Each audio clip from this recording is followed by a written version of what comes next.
Okay, today we're gonna finish installing the mainsail and the roller furling, plus take care of the miscellaneous things. I'm gonna have a professional rigger out of Fort Lauderdale named Brad Storm help me. So I'm just gonna try to record this and see what happens here.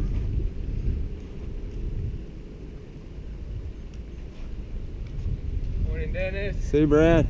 How are you? Pretty good. How you doing? I'm doing good. Forget about the halyard? Yeah, I got. Oh, you got it? I've got the bars in there. You got the what? I've got this stuff in the truck. I just wanted to come say hi since I was Okay. late. I'm sorry. Pembroke Pines is closed. Is a mess. No problem. Hey, I got a list of things to do, and kind of the order I think makes sense. Okay. We got the main halyard to get down. Yeah. Connect it to there. Right. I cannot figure out how the mainsail connects to the boom. There seems to be no connections on it. Okay. Should just slide in there. On that rope? Yeah. Yeah. Really? Should be a little cutout forward here. Yeah, it just slides in from the end of the boom. Okay, we'll probably have to take some of that mainsail out of the thing there then. Then I got the battens. I saw where they go in the mainsail, but it didn't appear to have any slits to put them in. I mean, there's a sewn, like there's a compartment for them, but I couldn't find the slits. Okay, all right. To put it in. Check to those. The only thing I figured out what that rope is right there is a boom vang. Correct. Is that a boom vang? Boom vang. Okay. Right. Yeah. Okay. It connects down to the base of the mast, and it keeps the boom from rising up. Okay, so we'll get the mainsail all set, and then we'll go to the roller furler. The sail is hid under the mainsail there. Okay, good. Right. I was wondering, the spinnaker rope that's on there now? Right. Could we put that on the front of the bow as a safety? As a safety forestay? Just keep it there? It could go on the pulpit or something. Right. Or something like that. Right, where the anchor yeah, goes. Yeah, that's fine. Okay. Then I want to show you some old electrical connections that came out of the old mast. And I was wondering, on a DC light, does the polarity matter? It does not, no. It does not. And I think I can find out, I've got two lights, and I think I've got two cords for each one. I think if I use an ohm meter, I can find out which is a connection, you know what I mean? Yeah, normally there's grounds, and everything will go to one common ground, and then a power to each positive lead. Okay, so there's not a ground and a power for each light? Not necessarily. Well, yes, there is coming down from there. It all depends on how it's hooked up in the boat. There'll be a common ground in the boat somewhere. Well, the way it hooked up to the old one, it had connection for the running light, a connection for the anchor light, and then the ground. So it had three wires coming out of the mast. Yeah. And it's got three connections on the main deck to just slip those in there. So I think I can work that out myself. Okay. As long as I know that the polarity on a DC light doesn't matter. Yeah, it doesn't as long as it's an LED bulb, but generally brown or black wires are the ground, and the colored wires are okay, because all those wires come out of the mast are all black. Oh, are they? Yeah. Okay. So I have to put an ohm meter on them to see what's what, I guess. Probably. Anyway, that's kind of like the order I had. Maybe you had a different order. Yeah, and then we've got the toggles and the stays, and the toggle and the toggles. Yeah, there's four parts down there. They're sitting down there in the... Okay, great. All right, well, let me go get the PVC tube, and we'll get that halyard first off, and get that sail off the deck. Okay. I'm just recording this for my own benefit. There you go.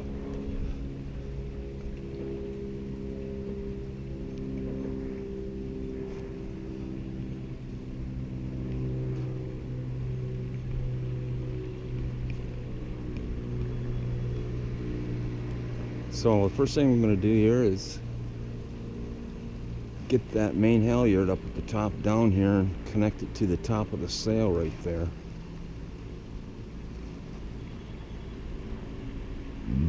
Then we're going to get the bottom of the mainsail in the slot on the boom. And at that point the mainsail should be all done. And then we're going to turn our attention to the roller furling up there. There'll be a jib that connects to that and rolls up around that roller furling. So basically you don't have to get up there in front of the boat and raise the jib every time. You just kind of roll it up around that line there. And then we got some other miscellaneous electrical stuff to hook up. The running light on the mast right there, and then there's an anchor light at the top of the mast, and those wires are coming out of the bottom of the mast, which you can't see right now. They go through the deck down below into the battery compartment. So here's a power cord that I installed. I installed shore power right there where that yellow line connects to the boat. That wasn't there before. And it just connects right down into the head underneath there into an electrical outlet, so I have AC power in the boat.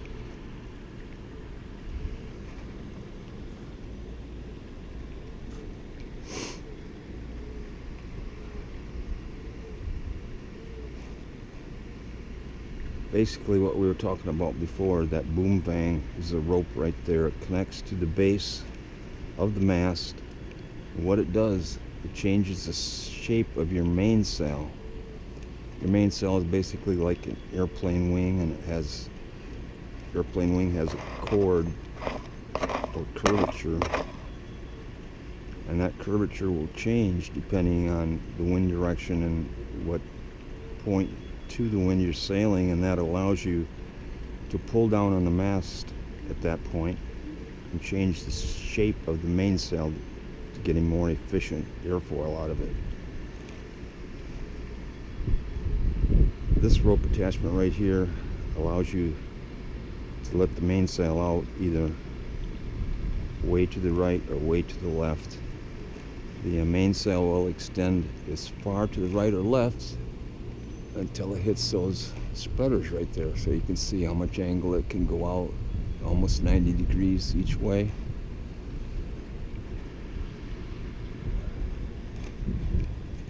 And here's a outboard motor I bought in case the main engine goes out. It's attached to the boat on a little frame there that goes down and comes back up.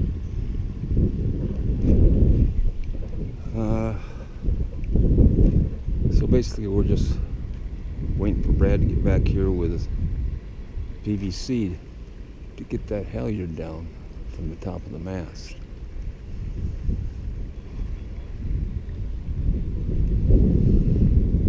There's another look at our marina here in Hollywood, Florida. The Loggerhead Marina it's called. It's got about 8 piers,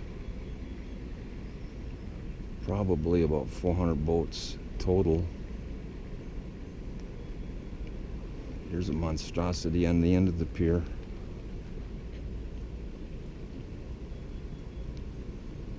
Basically all the boats here are, the owners use them for storage. They use the marina for storage. Very few of these boats ever leave the dock. It's amazing.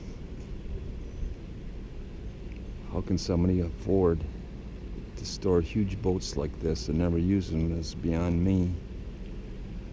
But I guess there's a lot of millionaires in this world. Right over there is the Intercoastal, which is a huge channel dug the entire length of Florida.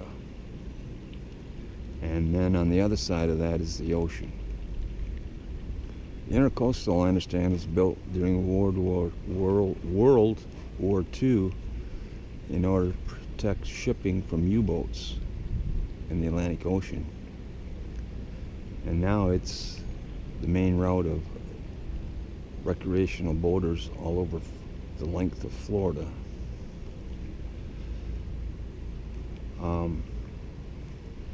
Today's a typical July day in Florida.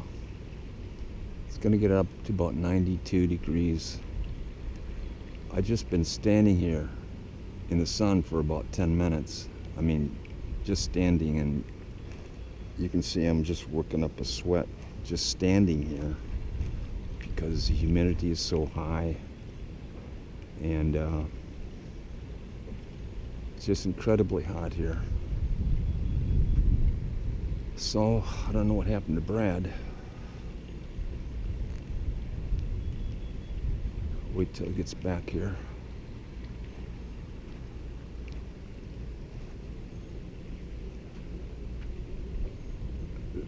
The way we get to the Intercoastal is we go out this little channel here, make a right, follow that on down to the end, make another right, which leads to the Intercoastal over there.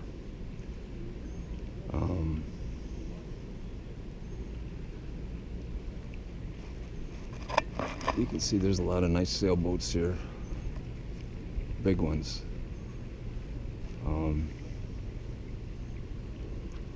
There's a nice old one.